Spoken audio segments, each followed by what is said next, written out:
सरकार के नियत और इनके टैक्स टेररिज्म पॉलिसी का एक अगला और बड़ा भयानक अध्याय है। उन्होंने 2017 से रेट्रोस्पेक्टिवली रिसर्च इंस्टीट्यूशंस को जो ग्रांट्स दिए थे, उन ग्रांट्स पर जीएसटी लगाने का प्रपोजल दिया है और सभी प्रीमियर इंस्टीट्यूट्स को और सारे इंस्टीट्यूट्स को एक शो कॉज नोटिस दिया है कि भाई 2017 से अभी तक आपको जितने भी रिसर्च ग्रांट मिले उसमें आपको जीएसटी पे करना पड़ेगा। लगभग 220 करोड़ के आसपास की जीएसटी का इन्होंने डिमांड किया है, जिसमें प्रीमियर इंस्टीट्यूट्स जैसे कि आईआईटी दिल्ली भी शामिल है। ये देश ही नहीं, पूरी दुनिया के इतिहास में ये पहली बार हो रहा है कि आप रिसर्च ग्रांट पर जीएसटी लगा रहे हो। सरकार का ये आर्ग्यूमेंट है कि चूंकि रिसर्च एक सर्विस है और सर्विस प्रोवाइड कर रही है, इसलिए उस पर जीएसटी लगनी चाहिए। ये बहुत ही हास्यास्पद आर्ग्यूमेंट है। रिसर्च जो अनुसंधान होता है वो ह्यूमन काइंड के लिए सर्विस होता है, ह्यूमैनिटी के लिए सर्विस होता है। आने वाले अनंत काल तक, जीवन काल में सभी लोगों की सेवा के लिए जरूरी होता है रिसर्च R&D ये देश को आगे भी बढ़ाता है। तो देश के विकास जिस पर आधारित है, देश का विकास जिस पर आधारित है, उस पर आप जीएसटी लगा रहे हो। ये टैक्स टेररिज्म है, इसकी हम घोर निंदा करते हैं। और जो जीएसटी कमीशन की मीटिंग होने वाली है, अभी अगले कुछ दिन में होने वाली है, हम ये डिमांड करते हैं सरकार से कि आप इसको बिना शर्त वापस लीजिए। अगर आप वापस नहीं लेंगे तो आम आदमी पार्टी हर एप्रोप्रिएट फोरम पर इसकी विरोध में आवाज़ उठाएगी और इसको हर संभव प्रयास करेगी कि इसको सरकार वापस ले।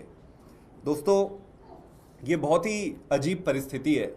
जो जीएसटी लगाने की बात जिस पर ये कर रहे हैं, आप देखोगे कि जो रिसर्च की फंडिंग होती है उसका यूज़ किस पे होता है। 3 मोटे मोटे चीज़ों पर यूज़ होता है। एक तो जो बच्चे जो रिसर्च स्कॉलर्स होते हैं उसके स्कॉलरशिप पे पैसा जाता है। दूसरा जाता है कंज्यूमेबल पर, मतलब कि जो केमिकल्स खरीदते हैं रिसर्च के लिए, कंज्यूमेबल उस पे। और तीसरा जाता है रिसर्च इक्विपमेंट्स पर। तो रिसर्च इक्विपमेंट्स खरीदते समय ऑलरेडी जब खरीदा जाता है तो उस पर टैक्स दिया जाता है। जो कंज्यूमेबल आप खरीदते हो उस पर, हर कंज्यूमेबल पे ऑलरेडी टैक्स लगा होता है। अब बच जाता है जो रिसर्च स्टूडेंट्स बच्चे हैं उनके 20, 25, 50 हज़ार की जो स्कॉलरशिप है उस पर। तो मोदी जी ये कह रहे हैं कि भाई मेरे को अडानी और अंबानी पे कोई टैक्स नहीं लगाना है, मेरे को लगाना है ये बच्चे जो रिसर्च स्कॉलर है जिनको 20,000, 25,000 स्कॉलरशिप मिल रहा है उस पर टैक्स लगाऊंगा। तो एक तो आप ऑलरेडी टैक्स ले रहे हो, आपको तो इन सारी चीजों पे पूरी तरीके से टैक्स एग्जम्पशन करना चाहिए। बजाय इसके एग्जम्पशन और करने के, आप इस पर एक डबल लेयर ऑफ टैक्सेशन आप इंट्रोड्यूस कर रहे हो। ये समझ से किसी के भी परे है। आप एक चीज और मानिए कि अमेरिका में ये टैक्स एग्जम्प्टेड है, इस पर कोई टैक्स नहीं लगता। इंग्लैंड पे इस पे कोई टैक्स नहीं लगता। जर्मनी पे कोई टैक्स नहीं लगता। साउथ कोरिया पे कोई टैक्स नहीं लगता। सिंगापुर पे कोई टैक्स नहीं लगता। कनाडा पे कोई टैक्स। किसी भी विकसित और विकासशील देश पर आप उठा लीजिए, R&D पे शायद मोदी सरकार ही है जो परचम लहरा रही है कि भाई हम R&D पे टैक्स लगाएंगे। भाई साहब, मेरा हाथ जोड़ के निवेदन है, देश को बर्बाद मत करो। जो बचा कुछ है उसको छोड़ दो, इसको तुरंत आप वापस करो। आज तक आपने ये सोचा है कि कितना पैसा सरकार रिसर्च और ये इन्वेस्टिगेशंस और ये सब बच्चों की पढ़ाई में, हायर स्टडीज के लिए देती है? आप अगर देखेंगे तो यूएस जो है, यूनाइटेड स्टेट्स जो है, लगभग 57 बिलियन US डॉलर हर साल देती है। 57। और चाइना कितना देती है? 87 बिलियन US डॉलर। इंडिया कितना देती है? 2.5। ये मजाक है, ये मजाक है। तो एक तरफ तो आप पैसे दे ही नहीं रहे हो, दूसरी तरफ जो पैसे दे रहे हो उस पे आप टैक्स लगा रहे हो। ये कैसे पॉसिबल है? आपकी जो रिसर्च कम्युनिटी है, जो बच्चे हैं, जो रिसर्च कम्युनिटी है, साइंटिस्ट है, ये अपने रिसर्च के हॉरिजॉन को बढ़ा रहे हैं। आजकल नए नए क्षेत्र पे वो एम्बिशियस रिसर्च कर रहे हैं, उनमें भावना है कि वो बहुत अच्छा करे। लेकिन क्या सरकार अपनी तरफ से कुछ कर रही है? ये देखने वाली। क्या सरकार ने आज तक ये सोचा है कि बच्चों के लिए जो रिसर्च फैसिलिटी है, रिसर्च स्टूडेंट के लिए, क्या वो एप्रोप्रिएट है? मैं बताता हूं, मैं भी साइंटिस्ट था।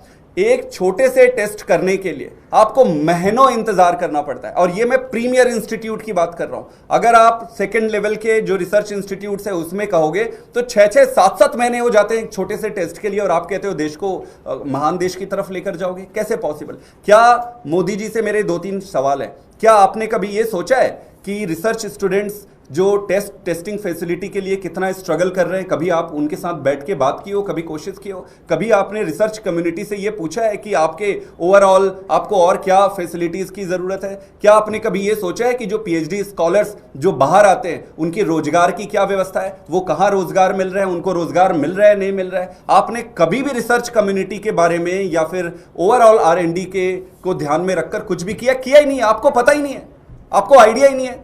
आपको बस एक ही काम करना है, डंडा चलाना है। यह है कि भाई हाँ भाई आप आओ, आप पे इतना टैक्स लगा दो। मिडिल क्लास के जीवन को आपने टैक्स करके उसकी जीवन को आपने तबाह कर रखा है। अब मिडिल क्लास से उभरने के बाद जो थोड़ा आपको दिख रहा है, रिसर्च में दिख रहा है, इस पे दिख रहा है, एजुकेशन पे आप पहुंच रहे हैं, तो देश को बर्बाद करना बंद करिए।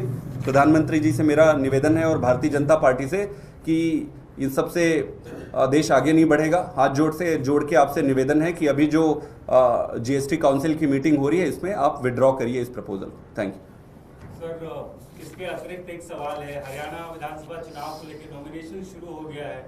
आम आदमी पार्टी और कांग्रेस के बीच में गठबंधन की क्या स्थिति है ये पता नहीं है।